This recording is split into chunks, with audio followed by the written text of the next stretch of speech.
Hey guys, welcome to another property showcase by propertycozy.com. We have here a house that is back on the market.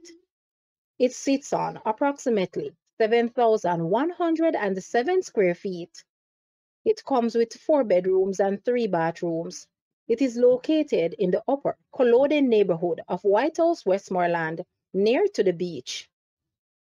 This is a beautiful home. It is in an excellent location. Plus, it comes with breathtakingly fantastic scenery. It is a real dream villa in paradise. The upstairs boasts a master bedroom suite with a porch. The downstairs has 3 bedrooms and 2 bathrooms, spacious living and a dining room, kitchen and porch. Because of its strategic perch on the hill, you have the option of sitting on any of the porches or some other areas in the house and gaze in the awe of the Caribbean Sea and the other lovely scenic views all around. Breathe in the tantalizing fresh sea breeze and watch the rolling waves until they soothe you. Look at Sandals White House in the distance, as well as watch the pleasure boats and the high seas. Literally walk across the road to the beach. Paradise indeed. What more could you ask for? Maybe you could let others temporarily enjoy this piece of paradise by using the master suite upstairs as an Airbnb unit. It's up to you. Call for a viewing today. You will not be disappointed. Guys, let's take a look at this house and please watch the entire video for more details at the end.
The asking price for this house is US 350,000 or Jamaican $53.8 million. To purchase or make an offer, please take a look at your screen or you may visit the description area below for full details. If you like this video, please hit the like button and also share with a friend. Thanks for watching, guys.